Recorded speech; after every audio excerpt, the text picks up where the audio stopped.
प्यारे बच्चों, नमस्कार। कैसे हैं आप सभी? उम्मीद करता हूं आप सभी स्वस्थ होंगे। तो प्यारे बच्चों, हम लोग कर रहे हैं एनसीईआरटी एग्जाम्पलर क्लास 10 का mathematics chapter number 1। Class 10 mathematics chapter number 1। प्यारे बच्चों, मैं आपको बता दूं, यदि आपको क्लास 10 के मैथमेटिक्स और इंग्लिश में, इंग्लिश ग्रामर, किसी भी टॉपिक में अगर डाउट है तो आप गूगल पे जाइए, सिंपली टाइप कीजिए उस टॉपिक का नेम और साथ में जिस चैप्टर को पढ़ना है वो टाइप कर दीजिए। आपको पूरी डिटेल, पूरा लेसन आ जाएगा।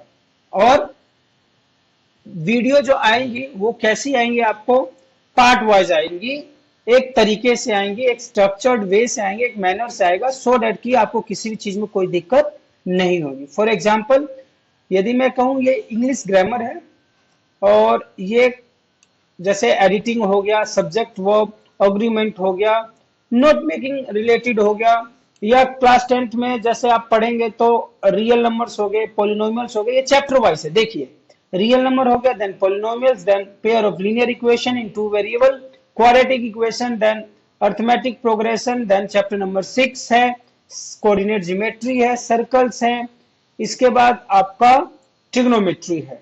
तो कहने का मतलब यह है कि हर एक चीज एक क्रमबद्ध तरीके से आपको मिल जाएंगी, आप जरूर देखिएगा। अब हम कर रहे हैं रियल नंबर्स एनसीईआरटी एग्जाम्पलर का। प्यारे बच्चों, जो पार्ट 1 है, पार्ट 1 में इस चैप्टर का पार्ट 1 है। सभी चैप्टर के पार्ट 1 में सबसे पहले आपको यह बताया जाएगा कि कौन कौन सा सिलेबस में है और कौन कौन सा नहीं है, कि आप उन्हीं चीजों को अच्छे से पढ़ लें जो आपके सिलेबस में और जो आपको मार्क्स दिलाने में सहायता करेंगे। तो पार्ट 1 में मैंने आपको बता दिया है कि क्या क्या चीज करना है, निशान लगवा दीजिए, लगवा दिया है।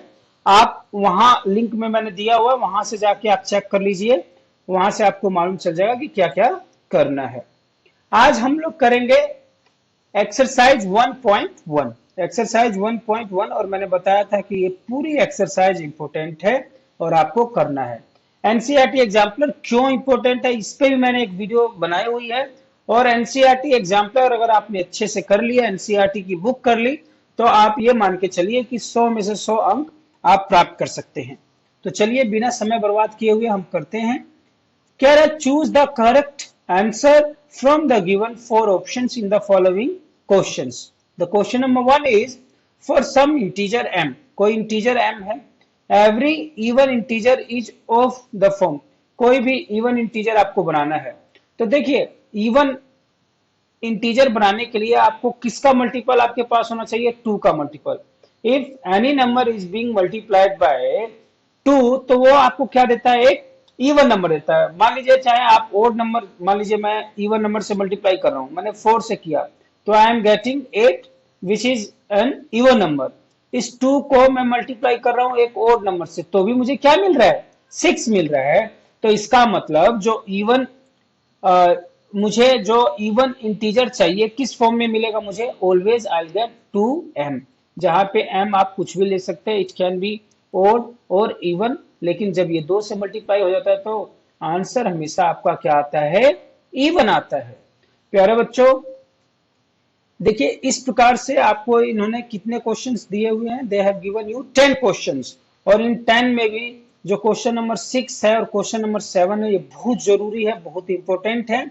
आगे के समय में आप देखेंगे, उस पर भी हम पहुंचेंगे। तो इसका आंसर क्या आ जाएगा? 2m। Now question number 2, for some integer q every odd integer is of the form. यदि आपको कोई ओड इंटीजर बताना हो तो किस फॉर्म में होगा? तो देखिए सिंपल सी बात है, कोई भी इवन नंबर है, जैसे ये है, मैंने मान लीजिए क्यू लूंगा तो इवन लूंगा और ओड लूंगा तो ये ऐसा ही रहेगा, ये सेट नहीं होगा। क्यू प्लस में 1, मान लीजिए क्यू लिया मैंने एक इवन नंबर और प्लस में 1 डाल दिया तो यहाँ पे 3 मिलेगा। फिर मैंने क्यू ले लिया एक ओड नंबर और प्लस में 1 डाल दिया तो यहाँ पे मेरे को क्या मिल रहा है? 6। तो मुझे तो ओड नंबर चाहिए, इवन तो चाहिए नहीं, तो ये दोनों फेल हो गए। अब आता हूं मैं इसमें, ये अभी मैंने पढ़ा कि इस फॉर्मेट में हमेशा कौन सा नंबर दिखाना होता है? इवन। ये जो है ये आपको दिखाएगा ओड। कैसे भाई? यहां तक आपको इवन मिल गया, और किसी भी इवन में यदि आप ऐड करेंगे you will always get an odd number. समझ में आ गया ना? है आसान। अरे मजा आएगा यार, आप बस देखते रहिए, करते रहिए, सीखते रहिए। अगला है n square minus one is divisible by 8 if n is. कह रहा है कि ये जो नंबर है 8 से डिवाइड होगा जब एन क्या लेना है। एन क्या लेंगे आप? एक इंटीजर ले रहे हैं, कुछ भी इंटीजर ले लिया आपने, तो क्या आपको लगता है कि ये 8 से डिवाइड हो जाएगा? या एक नेचुरल नंबर लेंगे, या एन ओड इंटीजर लेंगे, या एन इवन इंटीजर लेंगे? देखिए, मैंने एन की जगह मान लीजिए मैंने ले लिया एक इंटीजर ले लिया, 2 ले लिया, 2 स्क्वायर माइनस 1। ये तुम्हारा करूंगा 8 से डिवाइड, तो ये तो नहीं हो रहा है। एक नेचुरल नंबर ले लेता हूँ, ये नेचुरल नंबर भी है तो भी नहीं हो रहा है। एन ओड इंटीजर ले लिया मैंने। देखिए, सिंपल 8 से डिवाइड करने के लिए एन स्क्वायर की जगह आप क्या लेंगे तो 8 से डिवाइड हो जाएगा। तो देखो सिंपल सी बात है, मैं 7 ले लेता हूँ यहाँ पे। 7 स्क्वायर माइनस 1 करूंगा, 7 7 जा 49 माइनस 1 क्या आ जाएगा? 48। तो ये कौन सा नंबर हो गया? एक ओड नंबर हो गया। कौन सा नंबर हो गया आपका? Odd number. जब आप लेंगे तो आपको ऐसा नंबर मिलेगा विच इज डिविजिबल बाय 8। जैसे कि मान लीजिए मैं n की जगह 3 ले रहा हूँ, तो 3 स्क्वायर माइनस 1 करूंगा तो क्या आएगा? 8 डिवाइड बाय 8 करूंगा। तो so this will be your answer. Even वाला भी गलत हो जाएगा, इवन पुट करके देखना, 8 से डिवाइड नहीं होगा। Now it's turn off question number 4। कह रहा है if HCF of 65 and 117 is expressible in this form. जैसे हम 65 और 117 का एचसीएफ लेंगे, किसका? 65 एंड 117 का जब मैं एचसीएफ ले रहा हूं, मान लीजिए मैंने इन दोनों का एचसीएफ निकाला, तो जो आ रहा है वो कह रहा है उसको मैं कैसे एक्सप्रेस कर रहा हूं? 65m minus 117। ठीक है ना?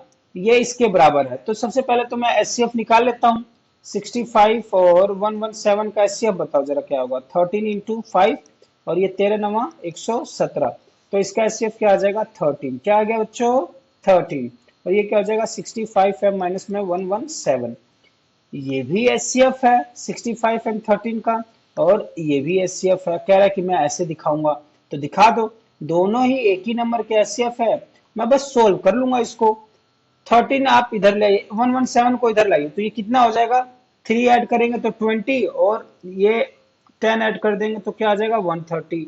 m की वैल्यू निकालनी है। The value of m will be 130 और 65। ये कितना आ जाएगा? 2। तो इसका आंसर क्या हो जाएगा प्यारे बच्चों? 2 हो जाएगा। बात समझ में आ गई? आसान है भाई, फिर से देख लो। अगर नहीं समझ में आ रहा है तो we can do it again, लेकिन ऐसा नहीं होना चाहिए कि आपको चीजें समझ में ना आई हो। क्या कह रहा है? The HCF of 65 and 117 is expressible in the form of 65m and minus 117। इन दोनों नंबर का जो HCF है ना, जो आंसर आया HCF, वो उसको आप ऐसे भी लिख सकते हो। जब आपने ऐसे लिखा तो आपको ये आंसर प्राप्त हो गया। Is that clear? समझ में आ रहा है ना? अरे आसान है, बहुत आसान है, और इस आधे घंटे में निपटवा दूंगा मैं। Fifth, the largest number which is divisible by 70 and 125, leaving remainder 5 and 8 respectively। तो कह रहा है कि पहले तो लार्जेस्ट नंबर निकालना है जो आपका रिमाइंडर क्या छोड़े? 5 और 8। रिमाइंडर क्या आना चाहिए? 5 एंड 8। तो हम क्या करेंगे? लिखेंगे कि since 5 and 8 are the remainder, कह रहा है कि 5 और 8 रिमाइंडर है इसके। तो यदि अगर ये रिमाइंडर है तो अब हमें वो नंबर प्राप्त करना हो जो डिवाइड हो जाए इन दोनों से। तो ये बहुत आसान है। कैसे करोगे? दोनों में से 5 माइनस कर दो। 70 में से 5 माइनस करेंगे तो क्या आएगा? 65। 1 to 5 में से 8 माइनस कीजिए, 15 में से 8 जाए 7, 117 आ गया। अब इसका आपको क्या निकालना है? Largest number. और जब लार्जेस्ट नंबर करता है, हाईएस्ट नंबर बोले, लार्जेस्ट नंबर बोले, तो ये आप क्या निकालेंगे? एचसीएफ। प्यारे बच्चों, एक चीज मैं आपको बता दूं, ये जो चैप्टर है ना, इस चैप्टर को भी हम कर चुके हैं। हर एक क्वेश्चन का वीडियो सॉल्यूशन डाला हुआ है जो 2023 के अकॉर्डिंग बुक पब्लिश हुई है। ठीक है ना? आप वहां जाइए और मस्ती से सीखिए। तो 65 और 117 का एचसीएफ क्या आएगा? 13 आएगा। So 13 is your correct answer. Next question number 6 क्या कहता है? If two positive integer a and b are written as. कह रहा है ए को मैं ऐसे लिख रहा हूं, कैसे लिख रहा है वो, जैसे वो बोल रहा है वैसे लिख दो। वो कह रहा है कि a is written as like this, b is written as like this. एक नंबर है, जैसे मैंने बोल दिया यार, जैसे कि मैंने बोल दिया कि भाई 10 है, तो 10 का जो फैक्टर बन रहा है वो 2 into 5 है ना, तो 10 को इसने क्या बोला है a, और ये जो फैक्टर है उसको एक को बोल दिया x है और एक को क्या बोल दिया y, और उनके ऊपर पावर 4 लगा दी। समझ में आ गई ना बात। अब कह रहा है इसका एचसीएफ क्या होगा, ए और बी का एचसीएफ क्या होगा। तो प्यारे बच्चों, यदि आपको एचसीएफ और एलसीएफ निकालने नहीं आता तो चैप्टर नंबर 1 की प्लेलिस्ट में जाइए, और बकायदा समझाया हुआ है मैंने कि एचसीएफ और एलसीएफ कैसे निकालते हैं और रियल मीनिंग क्या होता है। तो जब भी हमको एचसीएफ निकालना होता है तो सबसे पहले हम दोनों में देखेंगे, किसमें देखेंगे, दोनों में देखेंगे। यहाँ जैसे एक्स की पावर क्यूब है और यहाँ x cube and y square, दोनों स्क्वायर में क्या होना चाहिए, कॉमन होना चाहिए, और कम वाला कॉमन होना चाहिए। क्या होना चाहिए, कॉमन होना चाहिए, और कैसा होना चाहिए, कम वाला कॉमन होना चाहिए। तो दोनों में एक्स की पावर कम वाली कौन सी है, एक में 3 और एक में 1 है, तो ये हो गया एक्स हो गया, क्या हो गया एक्स। और y highest power, lowest power क्या है 2, तो एक्स वाई स्क्वायर इसका करेक्ट आंसर है, that is b is the correct answer. Question number 7 पे आ जाइए। क्वेश्चन नंबर 7 क्या कहता है, प्यारे बच्चों मुझे उम्मीद है ये आप कर पाएंगे, आसान है।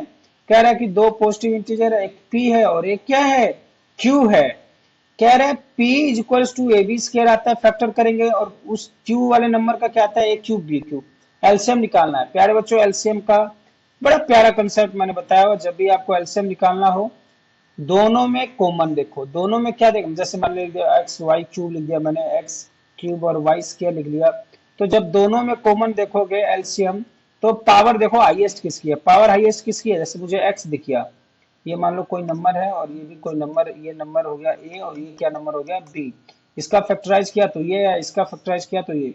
एलसीएम में दोनों में पावर हम देखेंगे, एक्स दोनों में और सबसे ज्यादा पावर किसकी है, 3 की, वाई दोनों में और पावर क्या है, 3 की। अगर कोई ऐसा नंबर होता कि वो बच गया है तो उसको भी हम चिपका देते हैं साथ में। तो ये क्या हो गया प्यारे बच्चों, एलसीएम निकालने का तरीका, है ना। अच्छा, तो मैं क्या बता रहा था, कहाँ गया भाई, ये रहा। तो इसका एलसीएम क्या होगा, यहाँ देखो दोनों में ही ए है, लेकिन सबसे ज्यादा पावर किसकी है, ए क्यूब की है। उसके बाद आता है दोनों में ही बी है, सबसे ज्यादा पावर क्या है, बी स्क्वायर, तो ए क्यूब बी स्क्वायर कहाँ है, this is your answer. Question number 8 देखिए क्या कहता है प्यारे बच्चों, the product of a non zero rational and irrational number. जैसे नॉन जीरो एक रैशनल नंबर ले लो, मान लो मैंने ले लिया 5, ठीक है, और एक इरेशनल नंबर ले लिया मैंने 2। तो जब आप प्रोडक्ट करोगे इस प्रकार के नंबर का, तो जैसे कि √2 है, ये पहले से ही रैशनल है बेचारा, कह रहा है कि 5 गुना कर दो रे, क्या कर दो, 5 गुना, तो ये तो 5 गुना बड़ा हो गया। तो इसका मतलब फिर से आपको क्या मिलेगा, you will get always an irrational number. 8 का आंसर क्या आएगा कि आपको हमेशा क्या मिलेगा, एक इरेशनल नंबर मिलेगा, जो मैंने आपको समझा दिया है। फिर कह रहे हैं the list number that is divisible bye all the numbers from 1 to 10। देखो प्यारे बच्चों आसान सा तरीका बताते हैं। कह रहा है कि वो लिस्ट नंबर फाइंड आउट करो जो डिविजिबल हो किससे, 1 से लेकर 10 तक। तो आप लिख लेना 1 2 3 4 5 6 7 8 9 और दहाई में 10, इन सभी का फैक्टर निकाल लो। 1 2 3, 2 की पावर 2, 5 की पावर 1, 2 गुणा में 3 7, 8 का 2 की पावर 3, 9 का 3 की पावर 2 और 10 का 2 की पावर 1 और 5 की पावर 1। अब मुझे कह रहा है कि वो नंबर बताओ, क्या बताओ, वो नंबर बताओ जो एटलीस्ट लिस्ट सबसे कम वाला नंबर बताना है जो इन सभी से डिवाइड हो जाए, है ना जी। तो इसको निकालने के लिए क्या करना है, जब भी आपको बोले लिस्ट नंबर निकालो, स्लो सबसे नीचे वाला नंबर निकालो, लोवेस्ट नंबर निकालो, तो हम क्या निकालेंगे, will find out the LCM. इसका एलसीएम कैसे होगा, देखो सब में देखो, सब में देखो, सब में देखो। सबसे पहला नंबर 1 है, तो 1 तो सब में हो गया, मैं एलसीएम निकालूंगा तो 1 तो सब में कॉमन हो गया, 1 हो गया। फिर मैं देखूंगा 2, 2 देखूंगा एलसीएम निकालते समय मैंने बोला दो, देखो कि सब में होना चाहिए, अगर नहीं भी है तो भी कोई बात नहीं, लेकिन दो सबसे ज्यादा कौन से पावर वाला है, तो दो सबसे ज्यादा पावर वाला होगा ये, तो यहाँ पे आप लिख दीजिए 2 क्यूब। उसके बाद आती है 3 की टर्म, 3 सबसे ज्यादा पावर वाला कौन सा है, 2 वाला।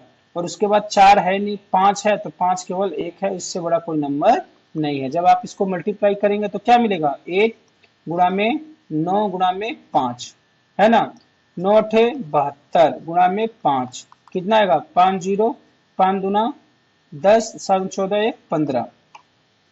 और कोई नंबर भी बचा है क्या प्यारे बच्चों, देखो जरा, 7 बच गया, ये 7, तभी मैं बोलूँ यार 7 बच गया। और कुछ भी बचा है, 3 की पावर 2 7, और क्या बचा है, देखो जरा। तो इस तरीके से आप जब इसके फैक्टर्स करेंगे, क्या करेंगे प्यारे बच्चों, फैक्टर्स, क्या करेंगे, फैक्टर्स, तो आपको फाइनल आंसर ये क्या है मेरा, यहाँ पे मैंने क्या है 8 9 72 जीरो 5 0 7 5 35 35 1 36 कितना है यार, 8 9 जा 72 हो गया, 720 गुना में 5 जब आप करेंगे तो क्या आपको मिलेगा, 0 5 दूना 10 7 5 35 और एक कितना मिल गया 36, इसमें 0 5 दूना 10 का 0 7 5 35 और एक 36।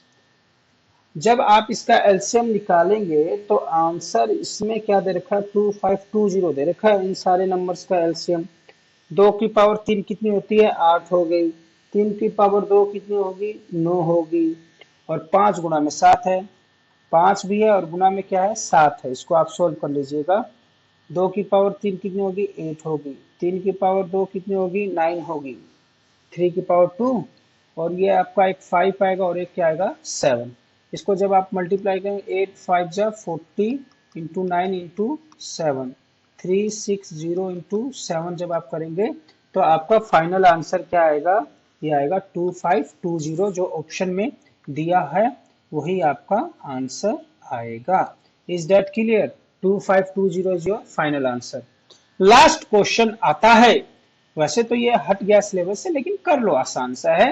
कह रहा है the decimal expansion of a rational number terminate करेगा कितने डेसिमल प्लेसेस के बाद। देखो भाई, कोई भी नंबर है आपको पता करना है कि कितने के बाद टर्मिनेट करेगा। टर्मिनेट बोल दिया तो इसका मतलब खत्म तो होगा, उसने कह दिया है। तो देखो आप, जैसे मैंने लिख दिया 3, मैंने लिख दिया 10, तो डेसिमल कितना गया 0.3, ये एक नंबर के बाद खत्म हो गया ना, it has terminated after 1 decimal place. कैसे, तो आप लिखेंगे 3 और इसका जब प्राइम फैक्टर निकालेंगे तो 2 और 5, नीचे पावर 2 और 5 की आ रही है, और इन दोनों में जो हाईएस्ट पावर हो, इन दोनों में क्या हो हाईएस्ट पावर, वही उसका टर्मिनेटिंग नंबर होता है कि इतने के बाद टर्मिनेट हो जाएगा। मान लीजिए मैंने लिख दिया 2 और में मैंने लिख दिया 4 5 20 लिख दिया, मैंने 20 लिख दिया, वैसे तो ये खत्म हो जाएगा 1/10 ही आएगा। मैंने लिख दिया 3 और में 20 लिख दिया, ठीक है ना, 3 और में 20, तो ये कितने नंबर के बाद टर्मिनेट होगा, तो आप केवल डिनोमिनेटर पे ध्यान देंगे। 20 को आप क्या लिखते हैं, 2 की पावर 2 इंटू 5, इन दोनों में नीचे क्या होना चाहिए, केवल 2 और 5 होना चाहिए। इन दोनों में हाईएस्ट पावर किसकी है, 2 की पावर 2 है, तो इट विल टर्मिनेट, आप लिखेंगे it will terminate after 2 decimal places. आ जाते हैं क्वेश्चन पे फिर से। क्वेश्चन क्या कहता है कि 1250 है, 1250 का एक बार प्राइम फैक्टर्स निकालो आप। 1250 का प्राइम फैक्टर, 2 6 जा 12, 2 जा 5 जा, फिर ये जाएगा 5 1 जा 2 जा 5 जा, 5 2 जा 5 जा, 5 5 जा 5 1 जा, तो 5 कितनी बार आया है, 4 बार, और 2 कितनी बार आया है, 1 बार, और ऊपर जो भी इसका नंबर है इससे हमें कुछ लेना देना नहीं है, 1 4 5 8 7 है। आपको डिनोमिनेटर ध्यान रखना है।